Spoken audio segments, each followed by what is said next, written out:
What's the haps? I'm Meroka, and I'm here today to give you my professional gaming opinion on Out There Oceans of Time. I looked at the original Out There 8 years ago? Jesus, 8 years! Oh my god, I could have finished med school in that time, and instead I'm still here being driven to needing meds by Hoosiers. There was also Omega Edition a year later, which was kind of the director's cut version that I played a bunch of on this channel, so it's a franchise I have some familiarity with and quite enjoyed. Oceans of Time is the bigger budget blockbuster sequel. Okay, maybe that's over-egging it. It's definitely shinier.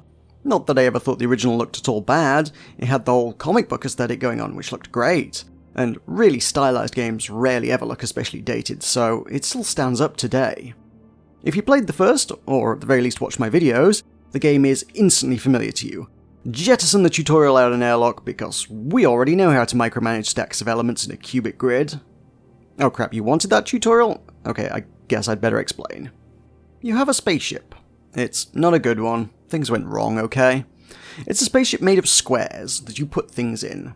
Each one holds up to 20... tons, I guess, of any one element. Forget what you learned in chemistry because compounds don't exist here. Atomic dust only. Suck it, water, you can't just combine hydrogen and oxygen like that.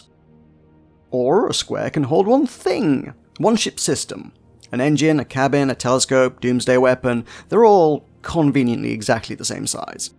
Your ship has 3 important things which keep you alive: fuel, oxygen, and a hull. Fuel you can replace by collecting hydrogen and helium. Your hull is typically iron, but some ships use other things too, and oxygen you can replace by collecting... Yep, you got it, have a gold star. You can limp your way through the cosmos juggling these 3 main things so you can continue your voyage. You can pick up fuel at gas giant planets, but the gravitational forces will damage your hull. You can drill for metals on rocky planets, and pick up oxygen, non-metals, and more exotic metals on garden planets. Eventually you can gather blueprints, which let you turn all of your precious atoms into ship upgrades, so you're constantly balancing between having storage space and having a better ship. Maybe now you can equip a shield system, but to make room for it you won't be able to carry fuel reserves around and will have to really hope you don't run out. You'll bump into random events in space that will require you to make a choice, either gaining or costing you resources, and sometimes you'll even find an abandoned ship that you can take as your own. It might have tech you don't know how to make, or it might be bigger or better equipped, but with different stats. Like a bigger ship might be a real gas guzzler. Atom guzzler? I don't know. So it's often a trade-off that you'll want to weigh up before you start moving the furniture. As a description, I could have lifted all that from my video 8 years ago, because it's all the same stuff so far, just with a glossier UI. Where it differs is now you have a crew and you can go on expeditions on the surface of planets. You start out with Captain Nix and her first officer Sergei. You'll actually have just them for a while, but eventually you'll have the ability to recruit other weird alien races. Crew members fall into 3 classes: Survivalist, Engineer, and Xenolinguist, which each bring different skills for use on expeditions. Again, there's a nice balance where crew members with powerful skills might have really low health as a trade-off, so it's something to consider when recruiting.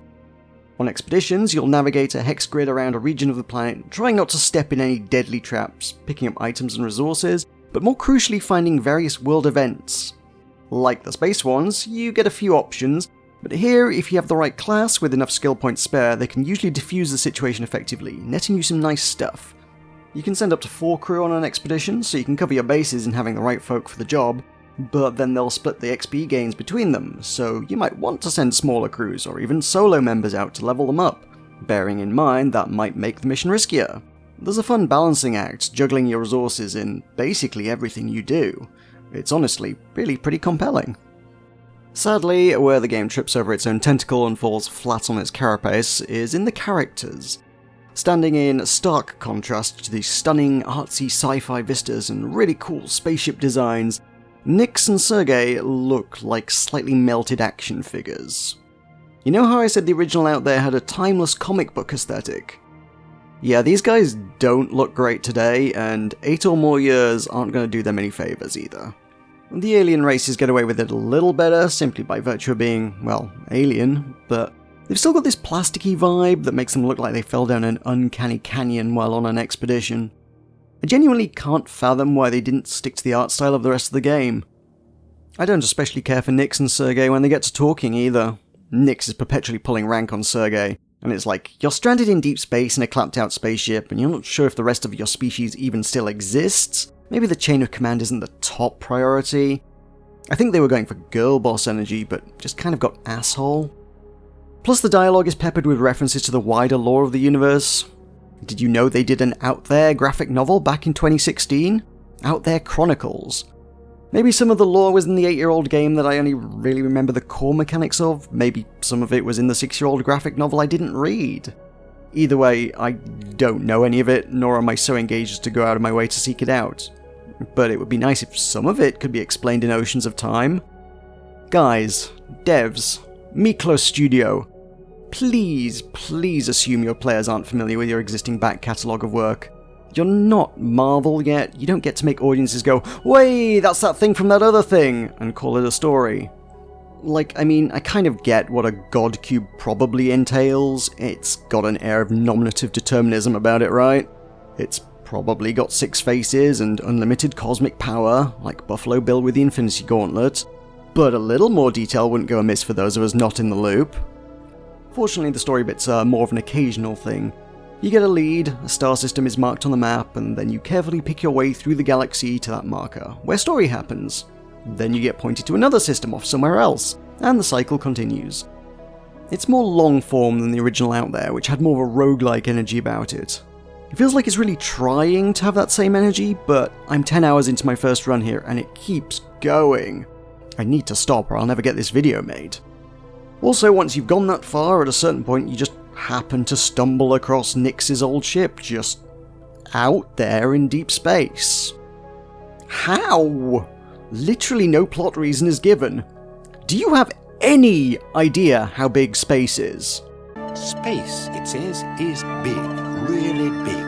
You just won't believe how vastly, hugely, mind-bogglingly big it is.